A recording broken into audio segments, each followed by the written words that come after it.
Ladies and gentlemen, good afternoon. I am not Stephen Kinzer.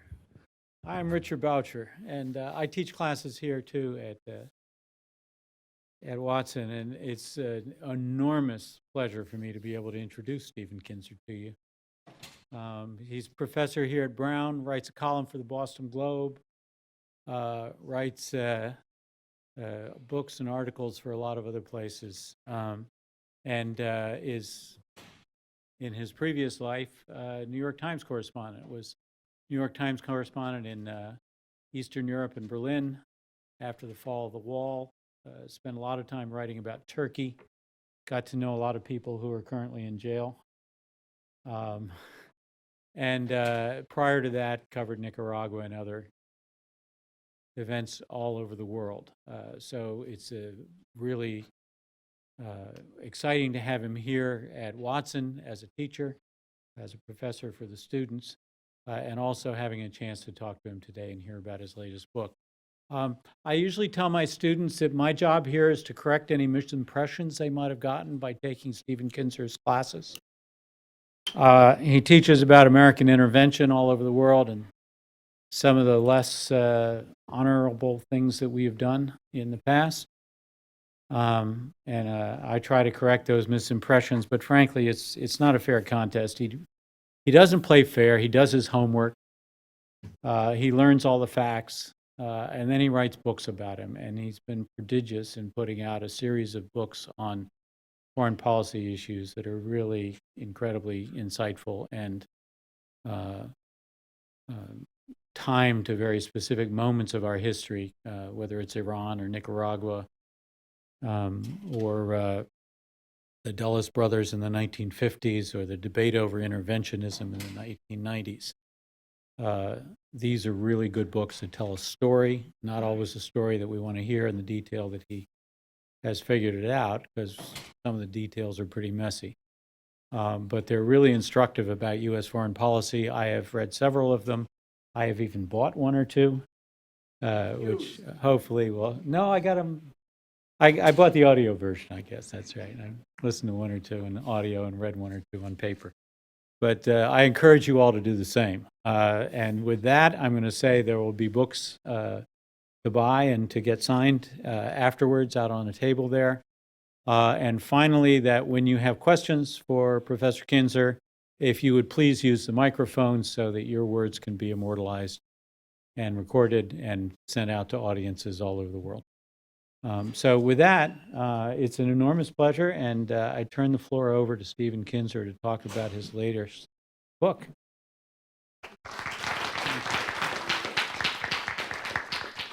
Thank you, Mr. Ambassador.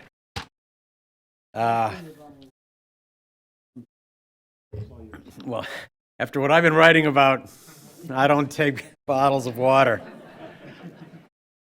I discovered a memo written by the chief of security of the CIA in December of 1954, based on what he had heard about MKUltra experiments. And he said he advises all CIA employees not to try the punch bowls at Christmas parties this year. I'm going to keep that in mind as I look at this. Because of the circumstance being here really on my home court, I want to do something a little bit different. I need to start with the very end of my book, the acknowledgments, the last few pages. Actually, the acknowledgments section begins with my favorite line in the whole book, which is, everything in this book is true, but not everything that's true is in this book. I'm painfully aware that I've only uncovered a very small portion of this story.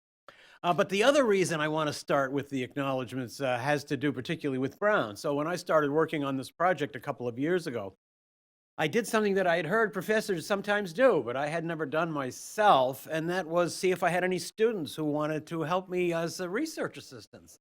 And sure enough, a good group turned up, and I assigned them each little pieces.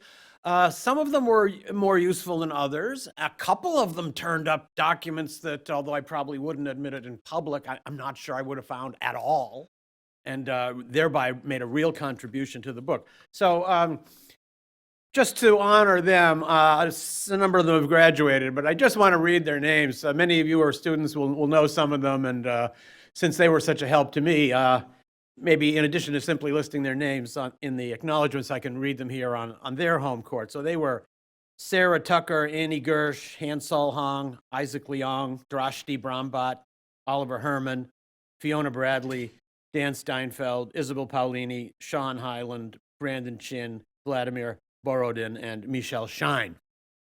So I'm indebted to all of them, and it was actually a special layer of fun for me to be able to work with some really bright Brown students who took seriously some of the work we did, and there's one of those people I just mentioned right there. Thank you, Annie.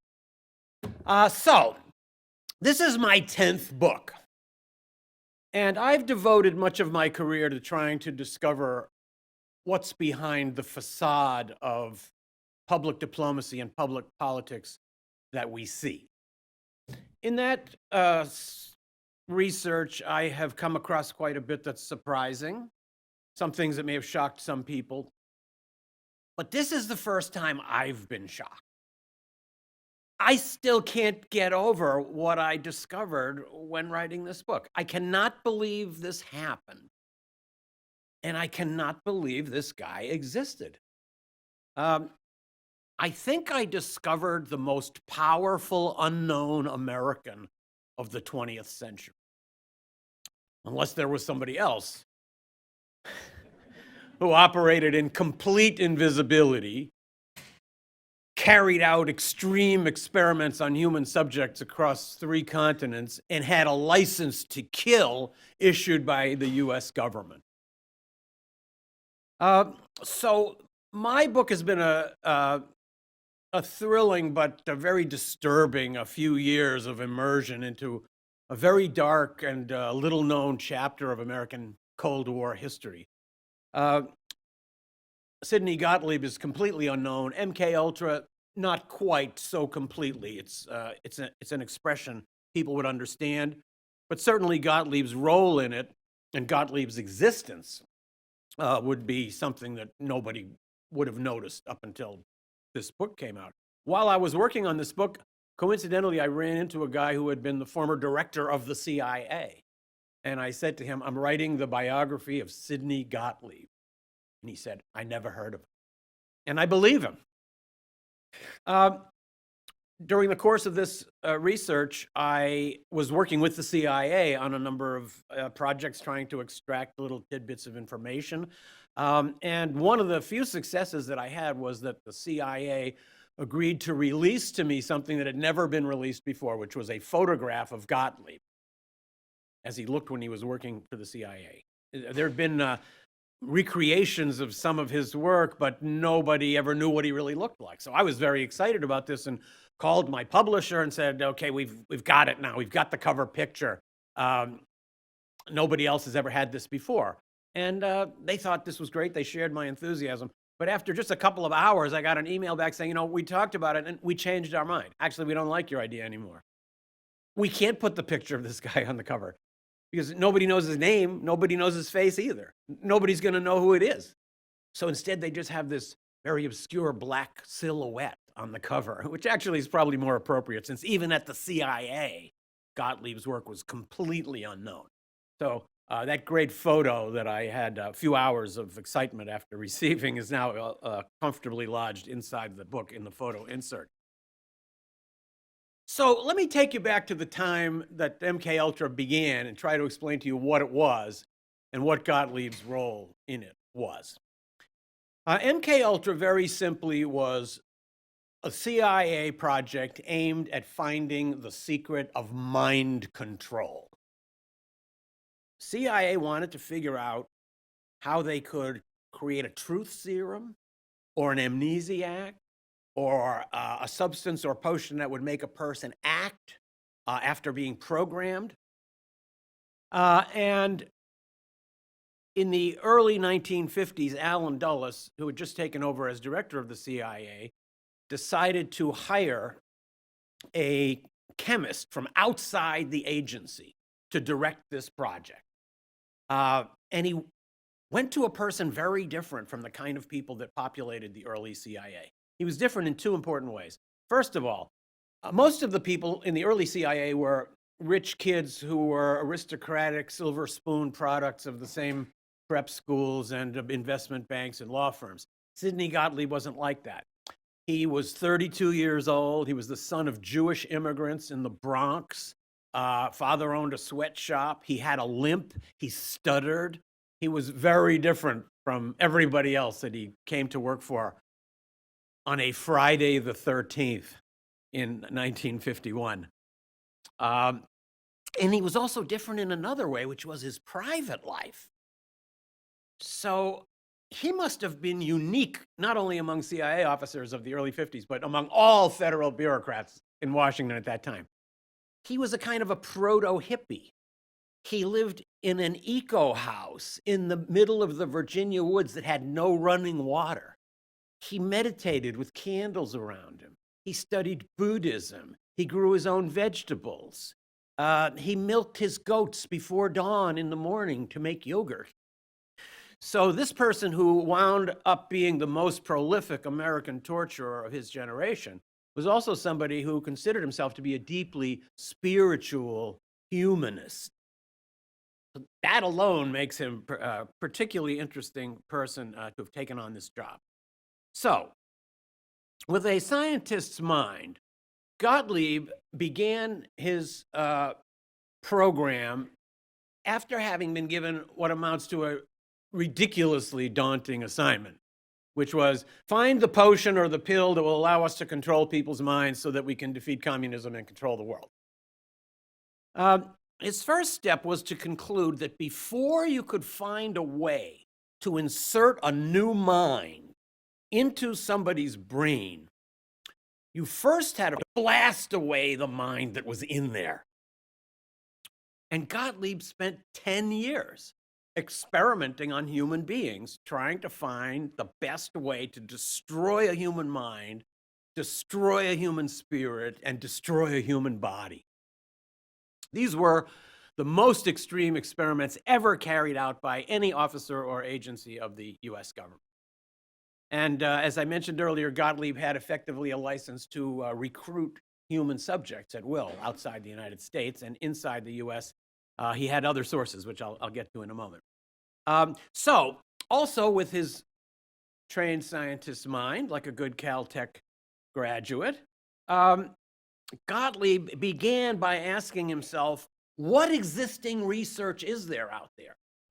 Who has already conducted intense experiments aimed at destroying human minds and souls and bodies? Well, the obvious answer was the Nazi doctors who had worked in the concentration camps and their Japanese counterparts who had conducted experiments that were actually even more grotesque than the ones that went on in the Nazi camps. So MKUltra wound up recruiting a number of Nazi doctors and their Japanese counterparts to come in and advise them on what they had learned in their experiments in concentration camps.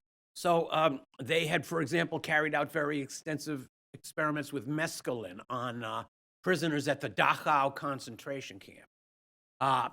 What were the doses they used? How much mescaline will kill someone? We don't know. We're not going to be able to find out, but they would know. So some of these doctors worked with American CIA teams in Europe or in East Asia, and Gottlieb traveled to both of those places regularly to oversee those experiments. Others came to the United States and actually came to work at Fort Detrick in Maryland, where Gottlieb had his scientific base. I found a protocol, for example, of two former Nazi Party members who had been concentration camp experimenters who came to Fort Detrick to give a lecture on sarin, the toxic poison gas. And they explained all the ways that it can be used and what kinds of dosages you need. And I was struck by one line in the protocol. It says, we discovered that the age of the victim does not change the amount of sarin that you need to achieve the fatal result. So you can just imagine what experiments they would have had to conduct in order to come up with conclusions like that. And these were lectures that were delivered to the CIA chemists and their co-workers at Fort Detrick. In the course of my research for this book, I visited what I think is the first CIA secret prison. It's in a beautiful chalet in Germany that looks like it should be a B&B. And the young German businessman who owns it took me down into the basement. He's now renovated it with some lovely apartments upstairs. And he showed me the storerooms. He said, "These are the rooms where the CIA doctors experimented people to death using the same techniques that the Nazi doctors used right down the road here in concentration camps, and with the presence and active cooperation of those very same doctors." He also told me the older people who live around here all know the history of this house. And in fact, I found an article in Der Spiegel, the German magazine, saying about this house. It says, "This was the CIA torture house. There were deaths, but the number is not known." So this guy told me the people around here have said to me they buried the bodies in the forests around here. And those places are now all covered up with shopping malls and apartment blocks. So everything worked out in the end.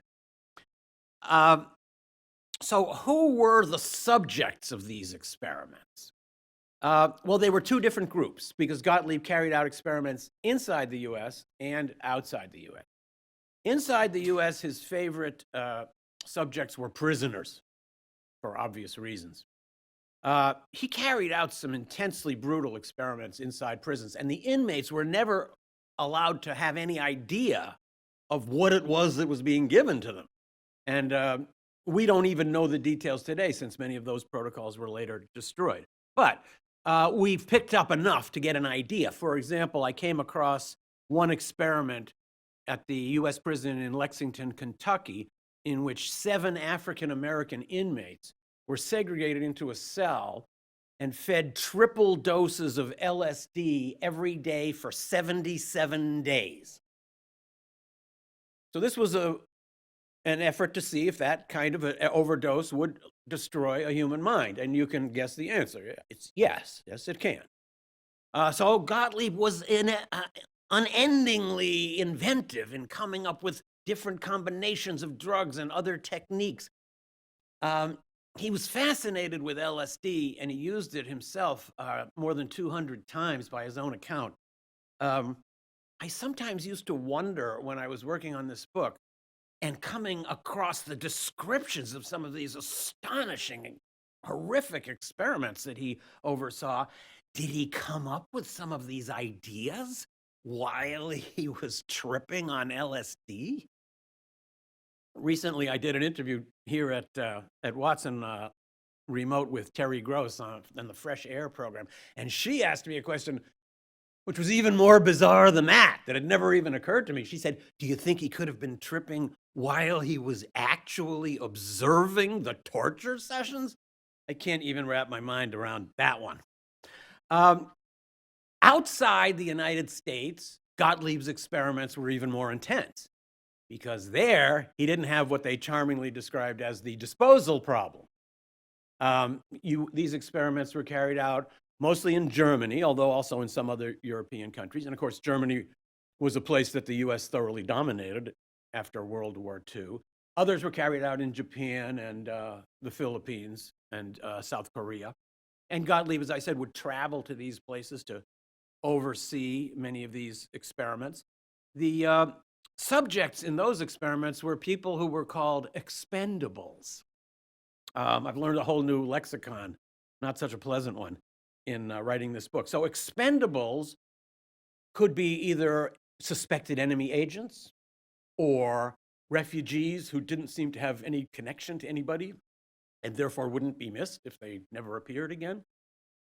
In East Asia, many of the subjects were captured North Korean prisoners of war who could easily be disposed of if experiments went wrong or if they went right.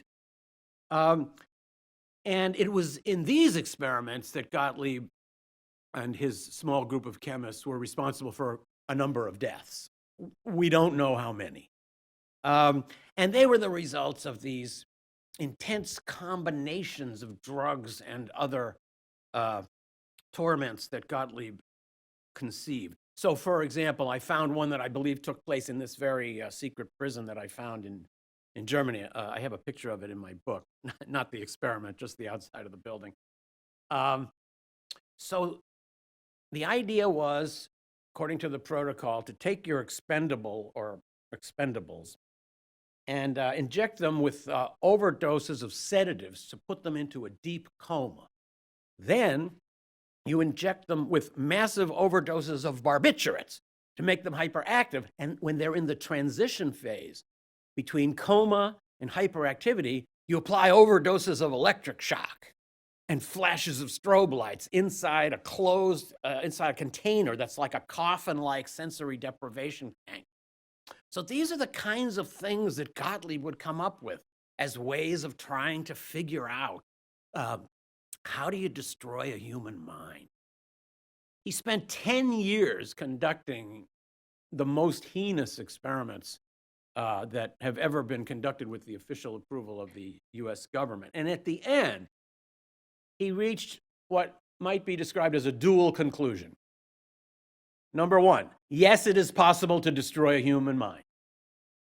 And he left a trail of victims who were devastated for the rest of their lives. Number two, no, it is not possible to insert a new mind into that void. You cannot make a person who's fundamentally opposed to murder go out and murder someone, much less later on to forget that he ever did it. So all of that suffering actually was aimed at producing a goal that Gottlieb finally concluded was a myth. Mind control, he finally concluded, is a myth. Now, I said that Gottlieb was fascinated with LSD. He was really the first acid guru. He and his men believed, as one of his chemists put it, that LSD could be the key that would unlock the universe. That would be the mind control drug. Of course, in the end, he was forced to conclude that LSD, as he put it, surprises, too unpredictable to be used as a reliable mind control drug. But that took him years to conclude. So in 1953, Sidney Gottlieb persuaded the CIA to buy the entire world supply of LSD. They spent $240,000 for it, and was brought home in a package from the Sandoz chemical company in Switzerland. And Gottlieb did two things with that LSD. One is that he apportioned it out to the people conducting these horrific experiments in the US and abroad. But he also had another use for it that was non-coercive. He wanted to find out how ordinary people would respond to LSD in a clinical setting. So he set up two bogus medical foundations that contacted hospitals and clinics around the United States and told them, we have a new psychoactive drug. We want to test it on volunteers. We pay you to do this, and we give you the LSD for free. All you have to do is advertise in the campus newspaper or wherever you want for volunteers, and then write down notes about how people respond. So overnight, given the amount of money available, there was a sudden burst of interest in investigating this new psychoactive drug, and the experiments began. People would come in as volunteers and take LSD. So who were among the very first people to participate in these experiments? One of them was Ken Kesey. One Flew Over the Cuckoo's Nest was the product of this. So he went to the VA hospital in Menlo Park as soon as he heard about the LSD. He loved it. And he started telling his friends to go volunteer. Then he got a job at the hospital, which later became the basis for that book, One Flew Over the Cuckoo's Nest. But I found out in my research that that was not the reason why he got the job. That was just a felicitous result of him spending time in the hospital. As he later said, his real reason for getting the job was so that he could steal the LSD out of the medicine chest and give it to all his friends, which is what he did. Not far away at Stanford, one of the first participants was Allen Ginsberg. He also got his first LSD from Sidney Gottlieb, from MKUltra, from the CIA. He listened to Tristan und Isolde on his headphones while taking his first LSD trip. Robert Hunter, the lyricist for the Grateful Dead, who just died last week, was an early experimenter at the same Stanford experiment. He got the LSD, he brought it home to the rest of the Grateful Dead, and the rest is history. Even Tim Leary was turned on by Sidney Gottlieb, although like all these other people, he didn't realize it until decades later. So Tim Leary's first interest in psychoactive drugs came when he read an article in Life magazine about some Americans who had gone to Mexico and found the magic mushroom. He was riveted by this. He went to Mexico, he found the magic mushroom, he tried it, he loved it, and that set him off on the career of being the Pied Piper of the LSD movement. What he didn't know and could not have known is that that expedition to find the magic mushroom was paid for by Sidney Gottlieb. He too was looking for any psychoactive substance in the world. So when he got wind of the fact that people were looking for the magic mushroom, he had one of his bogus medical foundations call them and say, sure, we'll support you. These people all realized later on that they had first been turned on by Sidney Gottlieb. And the irony, of course, is that the drug that Gottlieb thought would give the CIA the power to control people's minds wound up fueling a generational rebellion that was aimed at destroying everything the CIA stands for. So that might have been one of Gottlieb's most unpredictable, unwished for legacies. He's an unwitting godfather of the LSD counterculture. I found an interview with John Lennon, and he was asked about LSD, and he said, "We must always remember to thank the CIA." If he had known more, if he had known what's in my book, he would have said, "We must always remember to thank Sidney Gottlieb."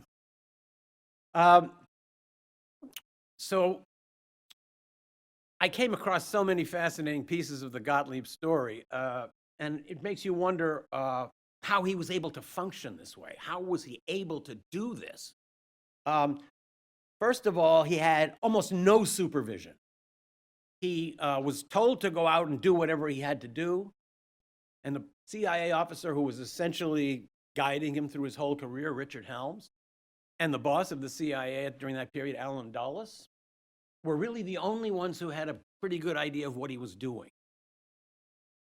But that did not lead them to want to know more. They knew that what Gottlieb was doing was extreme, that it was bloody, that it involved torture, and that it probably involved deaths. But that did not lead them to say, I want to see some documents before you continue this. In fact, it had the exact opposite. Knowing that much led them to say, I don't want to know anymore. It has to be done. National security demands it. We've got Sidney doing it. Don't tell me anymore. And I think this is obedience to a culture that probably it permeates not just the CIA, but other secret services as well. Ignorance is an asset. You don't want to know too much. And I think that's one reason why Gottlieb was allowed to go off and carry out experiments that were this extreme. Naturally, that also gave the CIA the excuse later on to say it was one crazy guy. We didn't know what he was doing. We had problems of supervision, as William Colby put it. So that, I think, is one reason why Gottlieb was allowed to do this. But it didn't go unchallenged, because in 1953, one of the members of Gottlieb's little group suddenly had an attack of conscience. A chemist named Frank Olson spent part of that summer, as the MKUltra people did, traveling and watching these extreme experiments. And Olson was in Europe and apparently witnessed several experiments in which people, expendables, as we charmingly call them, were tortured and possibly tortured to death by toxins that he himself, Olson, had developed. This really began to weigh on him. He told people he was very uncomfortable with this. He didn't want to continue. When he got back to the US, he even told people in the CIA, his own colleagues, that he wanted to quit. He wants to quit the CIA. Well, this person knew some of the deepest and darkest secrets of the Cold War. He had been in the inner circle of Army chemists since the end of the Second World War. Not only did he know about MKUltra, But whatever the United States did that had to do with germ warfare in Korea, if there was anything, he would certainly know, because that was his job. So he came back from Europe in 1953 with his doubts, spoke about them. At one point, we later learned, even asked a friend, "Do you know a good journalist?" And on a November evening in 1953, he went out a 13th floor window of a hotel in New York City, plunging to his death in what was then described as the suicide of an army scientist. He was not working for the army, and that it was a suicide now seems less and less possible. The family, decades later, had the body exhumed and found a big bruise right on Olson's forehead. And since then, a document, we call it an assassination manual. It's an 8-page memo from Gottlieb. It's about how to kill people. And it does say in that document, one of the best means is fall from a great height, but you need to stun the guy by hitting him on the forehead first. So all of this has led to one of the enduring mysteries of the Cold War, and the family is still eager to pursue that case. Gottlieb carried out all kinds of bizarre projects. He had one in San Francisco in which he actually opened a bordello. He had one of his agents recruit a string of prostitutes who would bring men back to this apartment and dose them with whatever drug Gottlieb had sent in that week, so that his agent could observe whether sex and drugs together had some special effect on people, depending on the drug and the different circumstances. And Gottlieb's agent would sit behind a one-way mirror on his portable toilet, drinking martinis out of a pitcher and taking notes about what he saw. So this was your tax dollars at work trying to find a way to stop communism. And the name of that operation was Operation Midnight Climax. So I told you that Gottlieb's MKUltra project wound down after about 10 years. It didn't actually come to a specific end, but it petered out around the late 50s, early 60s. And by then, Gottlieb had taken up a new job, or a new assignment, which becomes the title of my book, Poisoner in Chief. He was the CIA's chief chemist. He knew more about toxins than anybody in the United States, probably more than anybody in the world. His freezer at Fort Detrick in Maryland was definitely unique. From the poisons that he extracted, he was finding ferns and mushrooms and leaves. He was bringing home the gallbladders of African crocodiles to dissect them and take the toxins out. And in May of 1960, President Eisenhower told Allen Dulles and his covert action chief that he wanted Fidel Castro, as he put it, sawed off. So famously, the CIA sent an envoy to meet with two mafia gangsters and told them, "We want to hire you to go gun down Castro in Havana." And those guys told him, essentially, "You've been watching too many movies. That's a terrible idea, because the guy would never escape. But you must have somebody that makes poison. Why don't you get us some poison, and maybe we can get it close to Castro?" Well, they'd never heard the name of Sidney Gottlieb, and the CIA envoy who had come to them undoubtedly never heard of Gottlieb either, but they were right. Yeah, there was a guy at the CIA who made poison, and he got the job. So Gottlieb obtained a box of 50 Cohiba cigars, the favorite brand of Fidel Castro, and poisoned every one of them with botulinum, one of his favorite poisons. It was so strong that you would just have to put it in your mouth and you would die. You wouldn't have to light it up or smoke it. That obviously didn't get to Castro. And then Gottlieb was asked to prepare something he had done in the past, which is L pills. Another part of the lexicon I've now learned. L means lethal. L pills. Those were supposed to be dropped into Castro's tea or whatever he was about to consume. Obviously, they didn't make it either. Gottlieb also even conceived of and developed a wetsuit that was to be given to Castro, who was a scuba diving enthusiast, and it was coated on the inside with a fungus that would quickly eat away his skin and kill him soon after he put it on. As we know, he never put that suit on either. During that same summer, President Eisenhower made a second assassination order. He asked for the assassination of Patrice Lumumba, the prime minister of the Congo. In this case, Sidney Gottlieb not only made the poison, he made a whole poison kit. So he had the vial of botulinum.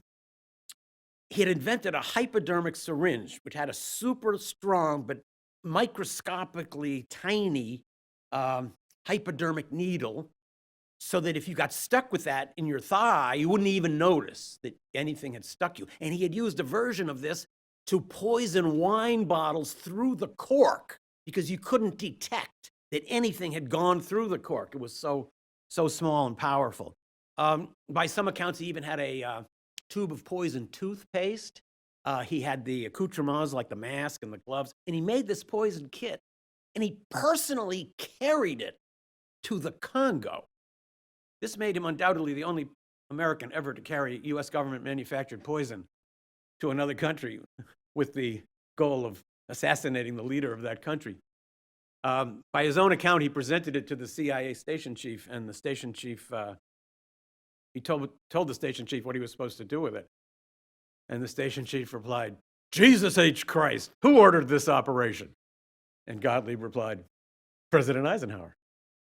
So Lumumba was assassinated or executed by a squad of Belgian and Congolese officers before that poison could be administered.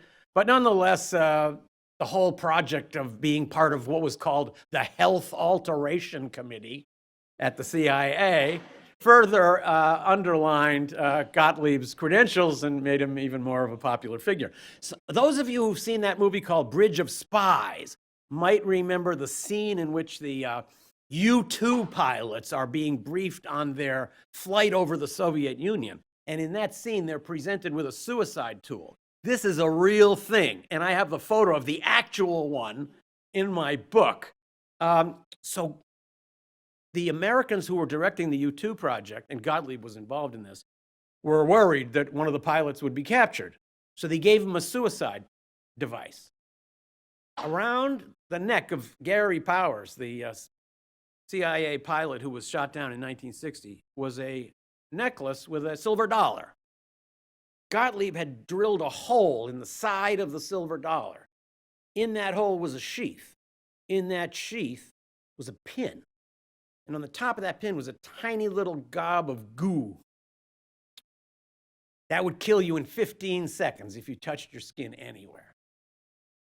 It's a toxin, I learned, called saxitoxin, which is in the distillate Gottlieb concocted, able to kill 5,000 people with 1 gram. And he got this, he manufactured this by extracting minute amounts of toxin from thousands of Alaskan butter clams. That's what he and his scientists spent their time doing. So they were quite creative in their own way. Later on in the 1960s, as Gottlieb continued his rise up the CIA, he got one of the top jobs. He became the chief of the technical services staff, which is the organization that makes all the tools that spies use. So if you've seen those Bond movies or read those books, there was a guy named Q who makes all the spy craft. That was Gottlieb. He held that job for 7 years, longer than anybody else in CIA history. And he was just as imaginative then as he was in his earlier assignments. Of course, he made normal things like cameras that could fit into a cigarette lighter, but he made other amazing devices. One that I didn't want to look into too deeply was a prison escape kit that was so miniaturized it could fit into a rectal suppository. One that I did see was an L-pill device that he crafted. These were all made specifically for particular assignments. An L-pill that was given to an agent working deep inside an enemy country. I presume it was the Soviet Union. This was, of course, a Soviet agent who, if captured, would not enjoy diplomatic immunity, and he would only do the work if given a suicide pill. So Gottlieb could make the pill, but how do you deliver it? You can't tell your interrogator, "Oh, excuse me, I've got to check my pills and see if I can pop one while we're talking here." So he crafted a pair of eyeglasses with this agent's prescription. And in the little piece that fits around your ear, he had inserted the L pill so that the person wearing the glasses could pretend, if under intense interrogation, to be sweating and very nervous and take off his glasses and start to chew on the end, and then he would suddenly fall over and die. So this was Gottlieb's imagination at work. Gottlieb retired from the CIA in 1973 because Richard Helms was resigning. And Helms had been his main protector over all the 20-plus years he'd been at the CIA. When Nixon removed Helms as an indirect consequence of the Watergate scandal, Gottlieb couldn't stay because MKUltra and his past could no longer be protected. On their way out, Helms and Gottlieb decided that they should destroy all the records of MKUltra. And the protocol from the CIA Records Center out in Warrenton, Virginia, shows that Gottlieb himself went out there to supervise the destruction. And the archivist writes, 7 crates of documents were destroyed over my stated objections. Destruction of federal property is a felony. And as a matter of fact, the FBI at one point later on tried to find Gottlieb guilty for this, only to find out that he had cleverly arranged to confess this in a secret hearing before a Senate investigator after being granted immunity from prosecution. So, with that destruction, a huge archive was lost. Later on, other documents, we found a whole trove of expense account reports from MKUltra operatives, and several other pieces have emerged. But when I said at the beginning, not everything that's true is in this book, a lot of what's true was in those destroyed documents. So then Sidney Gottlieb, was still in his mid-50s, decided he wanted to go out and spend the rest of his life being the Sidney Gottlieb that he always thought he was, the deeply compassionate humanist. So he and his wife sold all their belongings, including their eco cottage. They got on a freighter, and they wanted to spend the rest of their lives traveling the world and helping people that suffered the most. And sure enough, in 1975, they were working at a hospital for leprosy patients in India when Sidney got a most unwelcome telegram from the general counsel of the CIA telling him, in essence, I have bad news for you. Somebody has figured out that you exist, and they want to talk to you. That somebody was the Church Committee that was investigating the CIA. So sure enough, Gottlieb, who had lived his life in total anonymity, had to face this shocking prospect of going to Washington and testifying. Well, he did have to testify twice. However, he was able to do it in closed rooms. He was treated very deferentially. And also the senators and investigators who questioned him really didn't know the right things to ask him. They could not penetrate the heart of his mystery. They didn't know nearly what's in my book. And besides that, they were facing so many other CIA abuses. They had to pick and choose. And MKUltra was dismissed as a kind of boys will be boys crazy project on the side and not as important as some of these other projects. So most of the questions to Gottlieb were about his involvement in assassination plots, in which he had essentially functioned only as a pharmacist.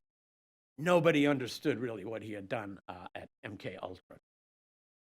Then Gottlieb went on to get a graduate degree in speech therapy so he could help and counsel children who stuttered, as he did. He volunteered at the hospice. He acted in local plays. He was on the planning board. He wore his Birkenstock sandals around town. He was seen as an ideal citizen. But as I point out at the end of my book, people who know him during this part of his life say that he was clearly troubled. He was weighed down. Seymour Hersh went out to visit him during this period and said to me, he was racked by guilt. He was a destroyed man. If he had been Catholic, he would have gone to a monastery.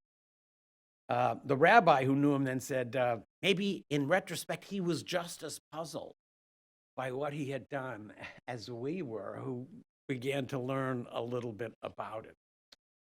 Toward the end of his life, walls started to close in on Gottlieb. The family of Frank Olson, the guy that had gone out of the 13th floor window in 1953, never stopped coming after him. And waves of new investigations pointed more and more toward Gottlieb.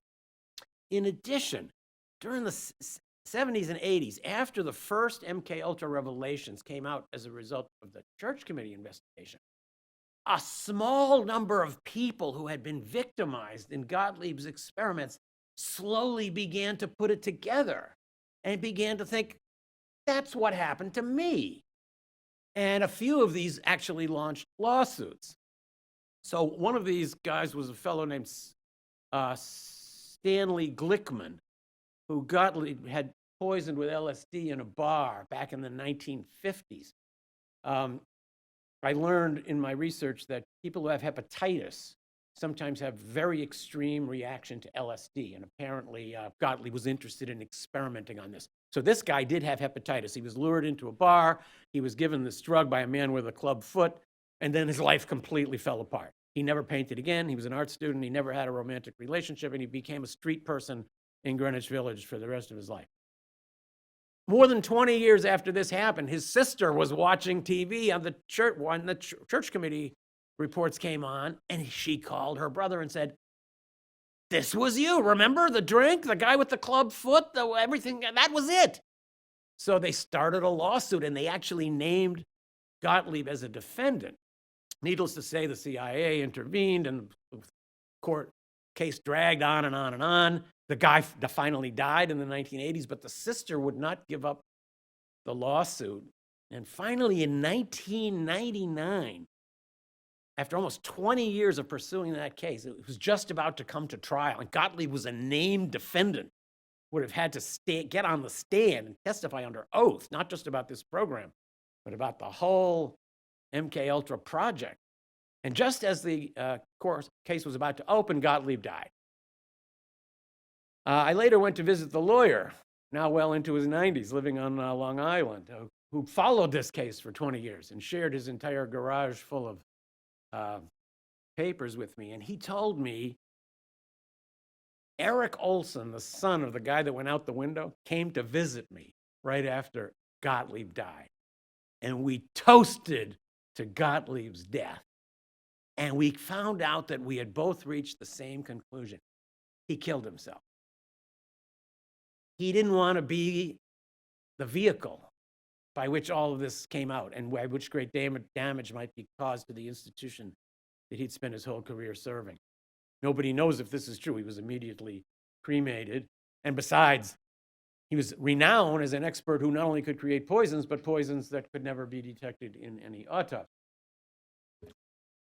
So looking back on Gottlieb, I think he does have some things to say to us today. First of all, of course, when you begin to realize what can be done behind the veil of secrecy, then you wonder, did I miss another Gottlieb? Or are there Gottliebs now?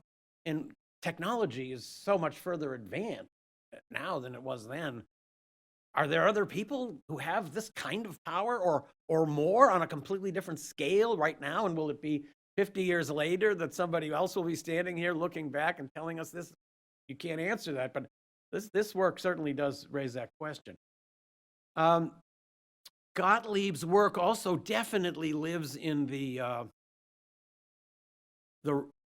memos that he wrote about how to interrogate people. This is one of my students' one of my students' project.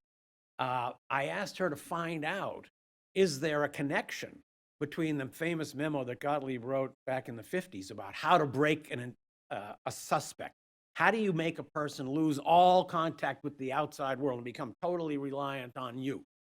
Find out if there's a connection between this and future efforts by the United States to do the same thing. And sure enough, she came back with information showing that Gottlieb's ideas about how you break a human mind and spirit were later reflected in memos used in the Phoenix program in Vietnam, in manuals that were given to Latin American police forces during the 1980s, and in manuals that were used for people in Abu Ghraib and Guantanamo. And in some cases, the phrases are coming right from Gottlieb's memos. So these techniques of what we now call extreme interrogation definitely trace their origin back to Gottlieb.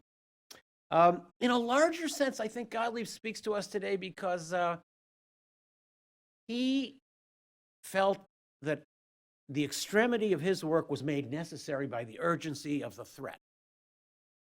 He said in one of his pieces of congressional testimony, I want everybody to know that I found this work very difficult and very unpleasant. And you couldn't understand it unless you understood the climate that we were working in.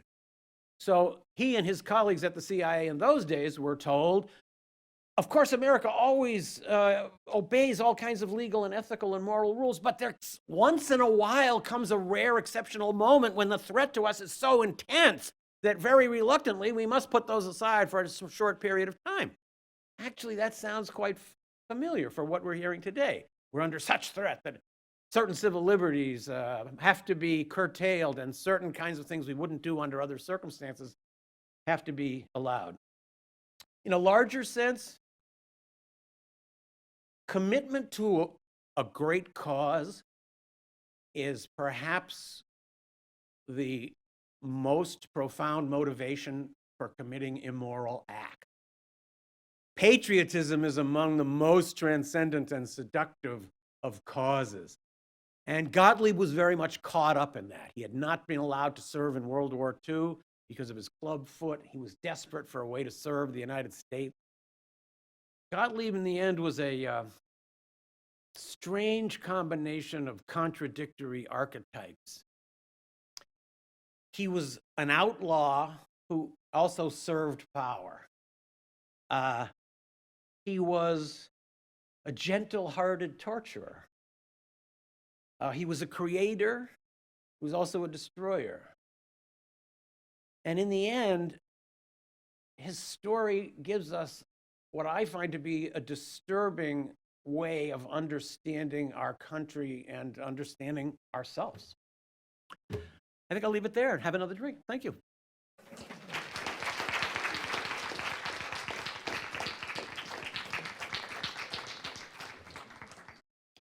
I'd be happy to take some questions. You heard you're supposed to come to the microphone, but other than that, there are no restrictions.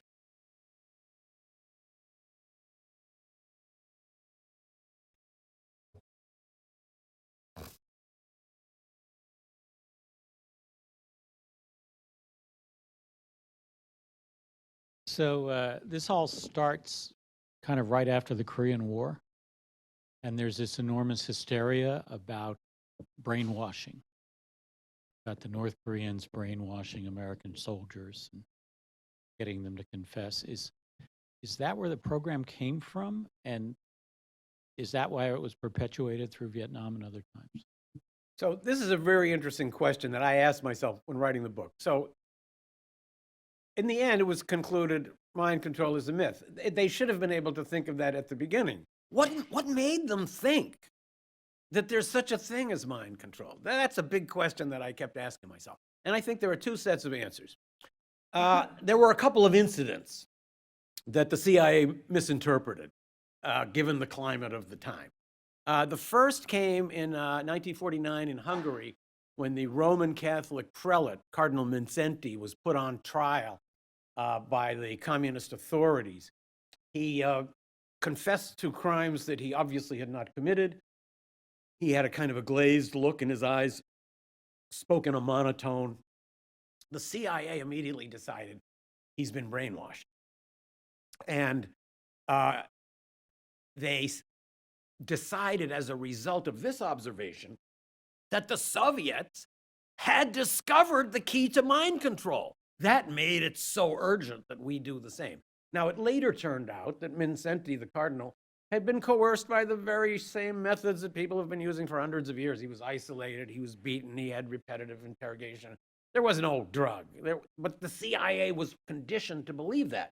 Oddly enough, the word brainwash was invented by a CIA propagandist who, and it was used to promote the idea that people who had dissenting or unusual ideas in American society must have been brainwashed. And I can understand why they might have wanted to create this fantasy, but the strange thing was they themselves then fell for their own fantasy. The other episode happened with Korea.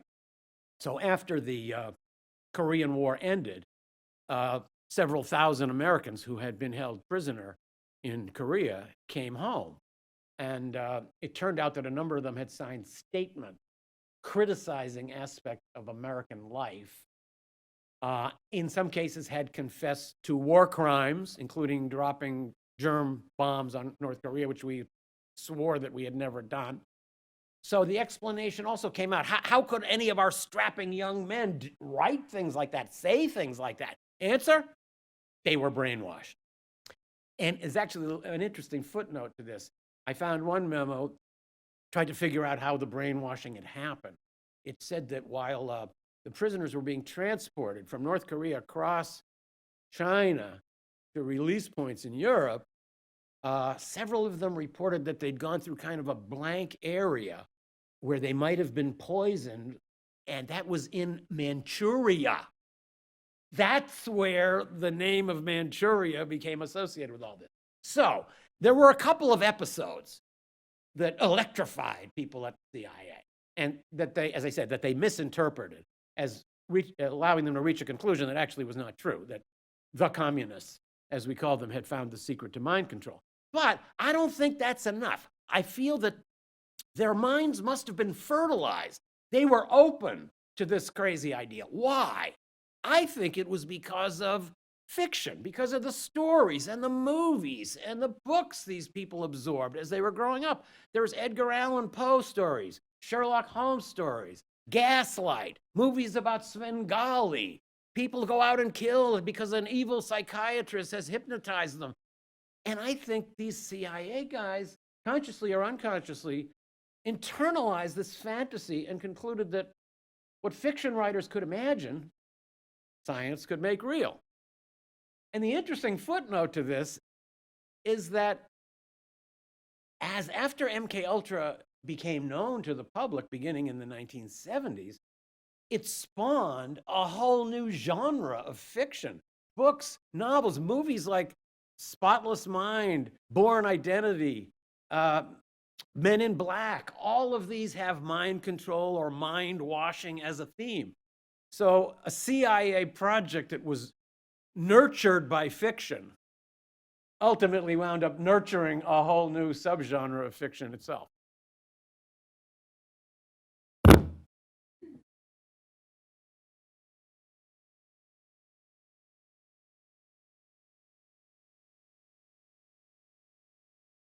So the question was about the Sandoz chemical company in Switzerland. Why did they discover LSD? What were they doing with it?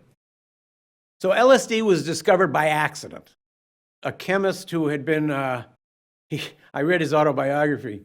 He said, as he started out his research, I looked ecstatically forward to the prospect of spending my lifetime investigating the ergot enzyme. I love what people get interested in. But as he was experimenting with the ergot enzyme, he was testing the 25th permutation of one combined medical, chemical property, and he started feeling dizzy. He apparently had ingested it through his fingers. Then he came back and tested it on himself, and he quickly came to realize that this was an astonishing substance because in such tiny quantities, it could have such an intense effect. So he imagined it as a tool that could be used to treat mental illness. The Sandoz people were never very comfortable with it. He actually called his autobiography "LSD, My Problem Child." The CIA, Sandoz wanted to get rid of it. They weren't comfortable with the situation. So when Gottlieb came to buy all the LSD that they owned, they were happy to sell it. And then one of the things Gottlieb did to assure his permanent supply was to go to an American pharmaceutical company, Eli Lilly, send them some and ask them to reverse engineer it, which they finally did after a number of months and were able to manufacture it in what they called tonnage qualities. And it wasn't too many years after that that a couple of chemists out in California were able to also reverse engineer it. And the next thing you know, you had the Grateful Dead.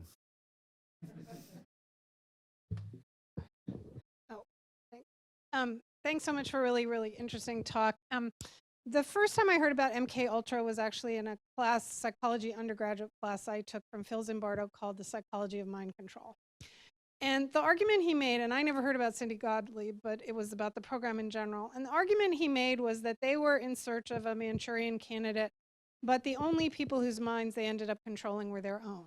In other words, the only people that they persuaded were themselves about the ability to persuade, as well as basically creating a cult within the CIA around these particular kinds of beliefs. So I'm really curious about your perspective on his argument. And the second question I have that was just raised about your response to the question about the Chinese communists is, I know that Robert Lifton did a bunch of interviews with those American POWs out of the Chinese concentration camps and wrote the really famous book on thought reform and the psychology of totalism. And I'm wondering if he worked with Gottlieb, or if Gottlieb knew about his work, or if you have any information about Lifton's role in this. I mean, I think Lifton's still alive. It's like 105 or something, but I'm curious if you had a chance to interview him or talk to him about his involvement in this, because he was so centrally involved in the interrogations of the American POWs in the Chinese camps. He was, and Lifton also was involved in other experiments at Harvard, but a number of these, as far as I could tell, they came later and were not directly connected to MKUltra. The Ted Kaczynski episode at Harvard was also part of this. So I don't have him in my book, and I don't go into the details on the Korea thing, but I definitely think that he is onto something when he's essentially saying that mind control can be something much bigger than just the control of individual minds. Regarding the Manchurian Candidate, it's really a very interesting story. First of all, I think the description that you gave is amazingly accurate. It's true. The only ones who really believed this stuff was possible were the people inside. They consulted other people, like, for example, at the Menninger Clinic. They consulted the Menninger brothers, leading psychologists who ran this famous psychoanalytic institute, and they both told them, this is nonsense. You're barking up a crazy tree. This is never going to result in anything. But since that wasn't the right answer, that was just filed away. And there were other people writing in places like Argosy and True Magazine who told them, yes, it was true. So they loved that stuff. One of these guys they actually hired as a consultant. So I just want to mention a little bit about the Manchurian Candidate, though, specifically. I found a very interesting memo that remarked about this, and I believe that the author of this actually commented on it during a Senate hearing. So the book of the Manchurian Candidate was the first time that masses of Americans were exposed to the idea of brainwashing. But it came out just at the time when inside the CIA, chemists were reaching the conclusion that mind control is a myth and there can never be any such thing as a Manchurian Candidate. So this guy, this chemist actually says that movie caused us, that book and movie caused us a lot of problems.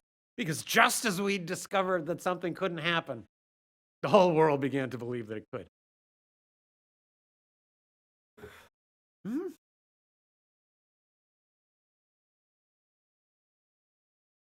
I'm wondering to what extent you attribute this, I think I would call it evil, to personalities and individuals, and to what extent you would say it's institutional, or the way we've arranged our government.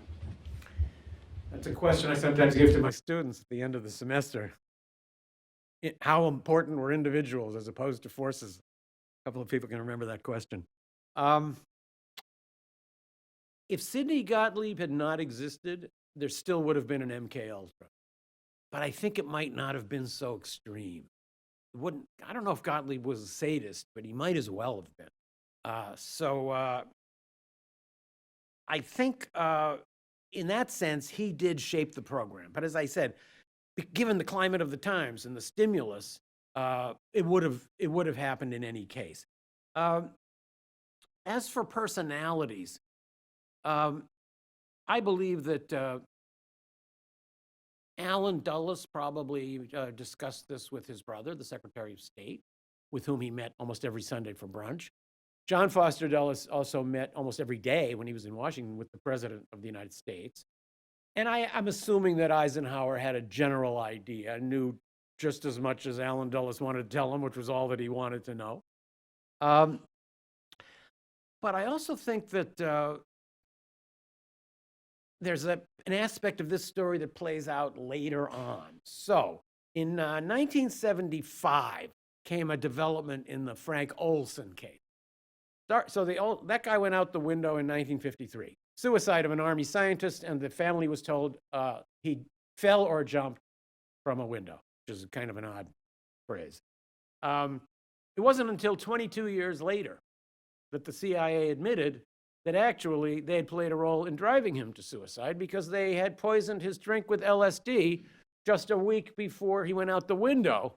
And obviously he had had a terrible bad trip, and it was all our fault, and we're so sorry we never realized that LSD would have this effect on him. He obviously was very disturbed anyway.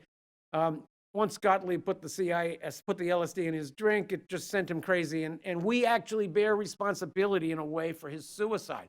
So the President of the United States invited the Olson family into the Oval Office to apologize, something that has never happened before or since. And then President Ford sent them to see William Colby, the new director of the CIA, and to share with them whatever he knew. And Colby said to them, as I mentioned earlier, some of our people were out of control in those days. There were problems of supervision.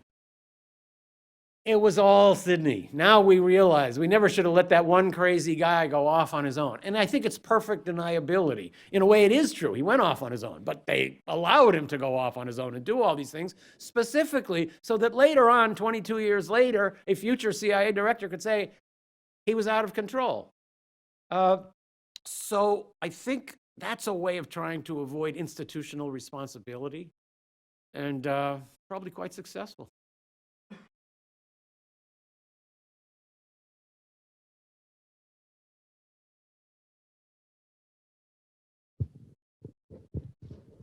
What do you think is the moral distinction between people, as you pointed out, are committed to a cause and thereby commit all kinds of morally reprehensible acts, and people who are committed to making a profit, who will hide the data regarding the lethality of their products, like Teflon or like nicotine Oxycontin. or whatever?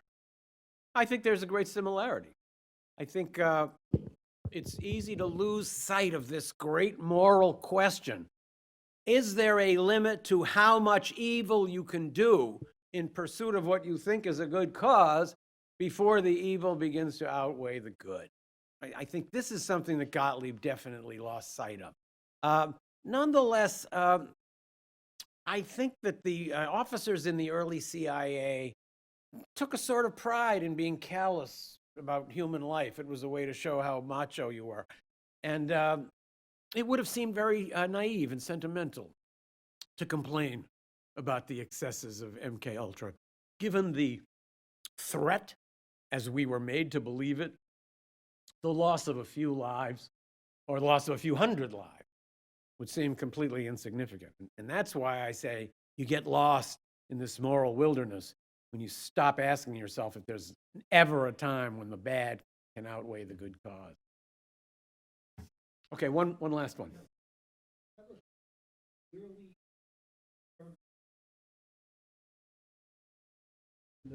In the prisons, recruits who came from the prisons.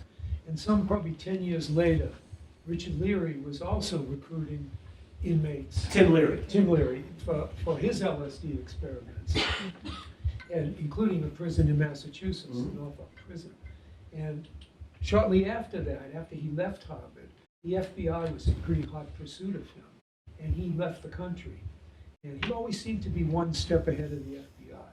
And I wondered whether there was any evidence of correspondence, ongoing correspondence, between Gottlieb and Timothy Leary, and whether in fact the CIA might have said, hands off this guy. I don't believe that Gottlieb and Leary would have had any contact, and I don't believe that Tim Leary would ever have figured out that there was such a person as Sidney Gottlieb. He would have known by the time he died, certainly, that the CIA was behind this. And I have a quote in my book where he says, the CIA was behind the whole counterculture LSD movement. But I don't think he would have ever understood that there was a Gottlieb or that there was one person behind all of this. But you're right that he seemed to be one step ahead of the law. And actually, his experience, as I read about it in researching this book, led me to an idea that I think I want to propose to my publisher. I discovered that when Tim Leary was in jail at one point, some of his Confederates in the Weathermen managed to they visited him in jail and they brought him a Bible for his spiritual solace and told him quietly that the Bible had been soaked in LSD so that he only had to rip off a half a page and he was done for the day. So I'm thinking, could we publish maybe a special edition of my book? And people would really say, it's really a trip and a half now. I don't have those, but I have others to sign outside. Thank you all very much.